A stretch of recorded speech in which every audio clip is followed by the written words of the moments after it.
शिवपुर का भूतिया घंटा घर।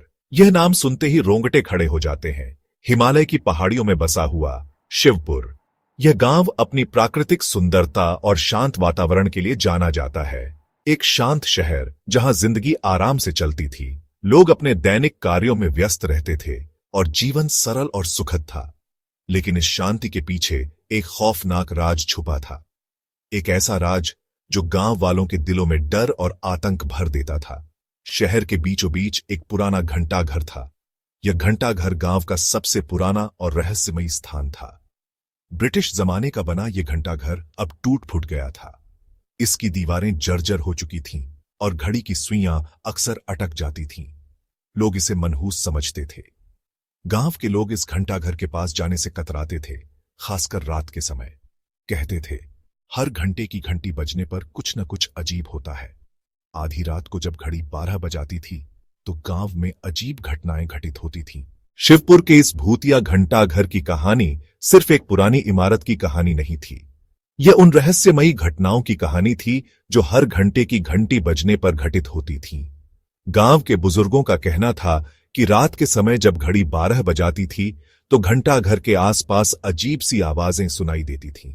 कभी किसी की हंसी, कभी किसी के रोने की आवाज। ये आवाजें इतनी डरावनी होती थीं कि सुनने वाले की रूह कांप जाती थी। एक बार की बात है, गांव के कुछ नवयुवकों ने इस रहस्य को जानने की ठानी। वे आधी रात को घंटा घर के पास गए। जैसे ही घड़ी ने 12 बजाए, उन्होंने देखा कि घंटा घर की घड़ी की सुइयां रुक गई और एक ठंडी हवा का झोंका आया। अचानक से उन्होंने देखा कि घंटा घर की खिड़कियों से एक रहस्यमयी रोशनी निकल रही है। यह रोशनी इतनी तेज थी कि उनकी आंखें चौंधियां गईं। डर के मारे वे सब वहां से भाग खड़े हुए। इसके बाद गांव में और भी कई घटनाएं घटित हुईं। कोई कहता कि उसने एक सफेद साड़ी पहने औरत को घंटा घर के पास देखा है, तो कोई कहता कि उसने एक बच्चे की चीख सुनी है। इन घटनाओं ने गांव के लोगों के दिलों में डर और भी बढ़ा दिया। लोग अब दिन में भी घंटा घर के पास जाने से डरते थे। यह सब बातें अमृता के आने से पहले की थीं। गांव वाले इस भूतिया घंटा घर के बारे में बात करने से भी कतराते थे। लेकिन अमृता के आगमन के बाद इस रहस्य का पर्दाफाश होने की उम्मीद जागी थी। क्या अमृता इस रहस्यमयी घंटाघर के पीछे के सच को उजागर कर पाएगी? क्या वह उन घटनाओं का कारण जान पाएगी जो गांव वालों को इतना डरा देती है? यह जानने के लिए हमें और आगे बढ़ना होगा। अगले दिन शिवपुर में एक नया चेहरा आया। अमृता, एक जवान हिस्ट्री वाली।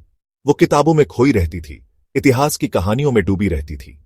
वो पुरानी इमारतों और उनके राजों की दीवानी थी।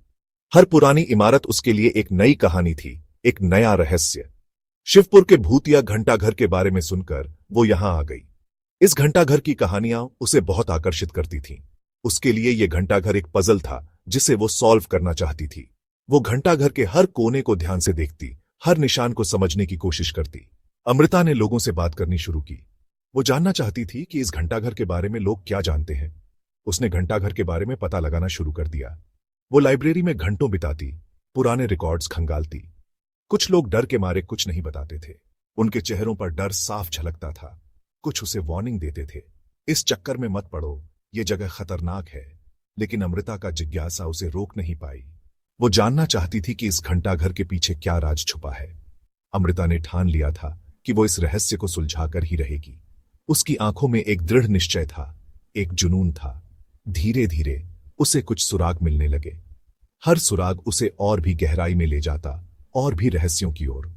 अमृता को अब यकीन हो गया था कि वो इस रहस्य को सुलझा सकती है। उसके चेहरे पर एक हल्की मुस्कान थी, एक उम्मीद की किरण। अमृता को एक चाय वाले के यहां बुजुर्ग लक्ष्मण मिले। लक्ष्मण ने उसे घंटाघर के बारे में कुछ अजीबोगरीब कहानियां सुनाई। उन्होंने बताया कि कैसे घंटाघर के आसपास अजीब सी आवाजें आती हैं, कैसे रात में वहां परछाइयां नाचती हैं, कैसे घंटी बजने के बाद लोग गायब हो जाते हैं। अमृता इन कहानियों से डरने वाली नहीं थी। उसकी क्यूरियोसिटी और बढ़ गई। उसने डिसाइड किया कि वो रात को घंटाघर जाएगी। वो खुद देखना चाहती थी कि सच क्या है। एक और कहानी सामने आई जिसमें शहर के बुजुर्ग बताते हैं कि विश्वनाथ एक महान घड़ी साज था। उसने मीनार में अपनी कला का श्रेष्ठ नमूना दिखाया, लेकिन एक दिन जब वह मीनार के ऊपरी हिस्से पर घंटों तक काम कर रहा था, तब एक भयंकर घटना घटी। शिवपुर के बाहर डाकुओं का एक दल मीनार के निर्माण स्थल तक पहुंच गया। विश्वनाथ पूरी तरह से मीनार के काम में व्यस्त था और उसे बाहर की कोई आवाज सुनाई नहीं दे रही थी। डाकुओं ने उसी समय उसके परिवार को पकड़ लिया और उनकी हत्या कर दी। हालांकि शहर वाले पास ही थे, लेकिन डर के कारण किसी ने भी मदद की हिम्मत नहीं दिखाई।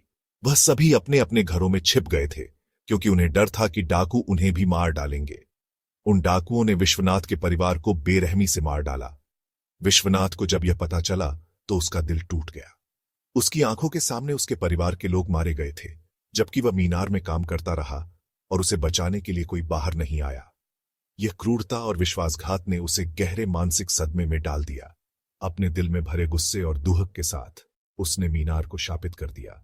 वह शहर वालों को दोषी ठहराता था और मानता था कि यदि वे उसकी मदद करते तो आज उसके परिवार के लोग जिंदा होते। उसने मौत के समय मीनार को शाप दिया कि यह शहर और इसके लोग कभी भी शांति से नहीं रहेंगे, और जो भी यहां रहेंगे वे हमेशा भय और गम में डूबे रहेंगे। विश्वनाथ का शाप आज भी उस मीनार में जीवित है। अगले दिन अमृता ने शिवपुर के पुराने रिकॉर्ड्स में घंटाघर के बारे में और जानकारी ढूंढी। उसे पता चला कि यह घंटाघर अंग्रेजों ने 1890 में बनवाया था। इसके बनते वक्त एक भयानक हादसा हुआ था। एक मजदूर विश्वनाथ घंटाघर से गिरकर मर गया था। कहानी यहीं खत्म नहीं होती। विश्वनाथ की मौत से पहले उसने घंटाघर और उसके बनाने वालों को बद्दुआ दी थी। उसने कहा था कि यह घंटाघर हमेशा के लिए मनहूस रहेगा।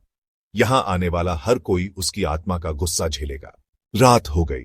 अमृता घंटाघर पहुंची। हवा ठंडी थी। चारों तरफ सन्नाटा था। घंटाघर की डरावनी परछाई आसमान में लंबी हो रही थी। अमृता धीरे धीरे घंटाघर में अंदर गई। अचानक उसे अजीब सी आवाजें सुनाई दी।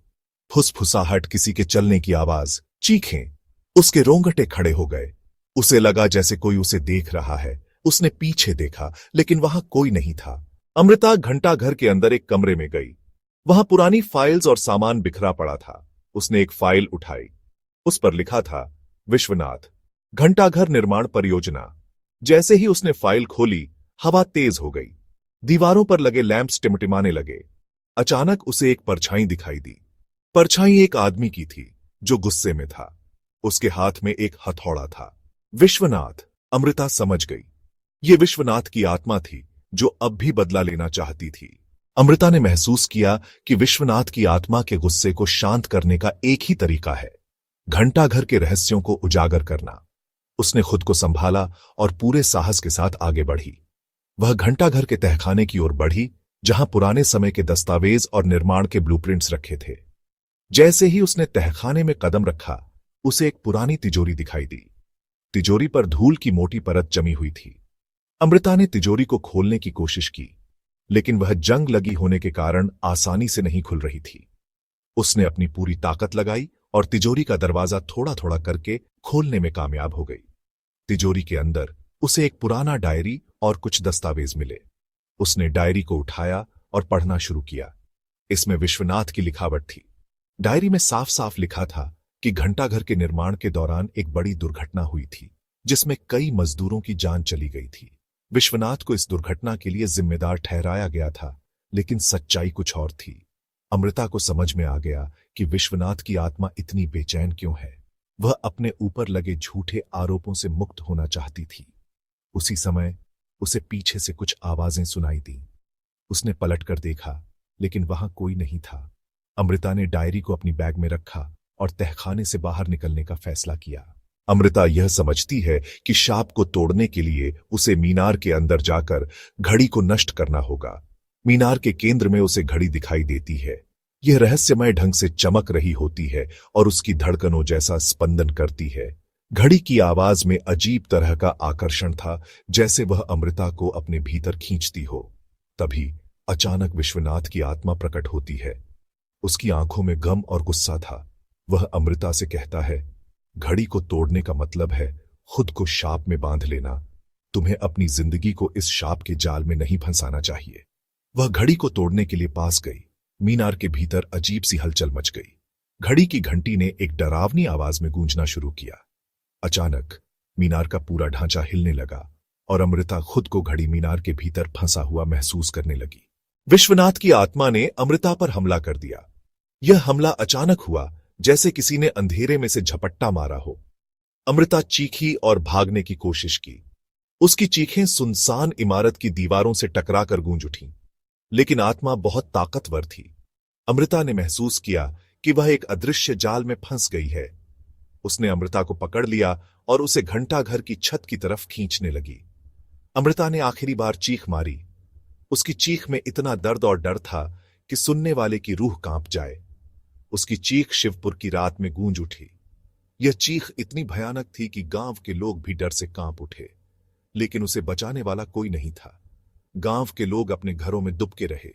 अगली सुबह लोगों ने अमृता की लाश घंटाघर के नीचे पड़ी देखी।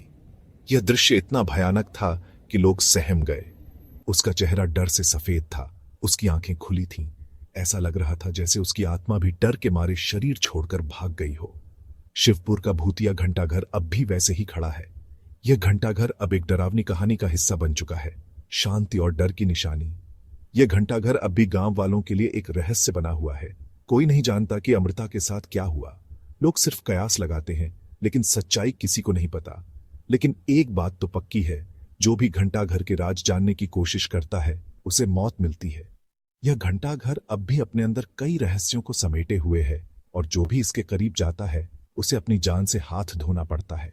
अगर आपको यह कहानी पसंद आई हो और आप ऐसी ही रोमांचक और डरावनी कहानियां सुनना चाहते हैं तो हमारे चैनल को सब्सक्राइब करना न भूलें। Thanks you and stay safe.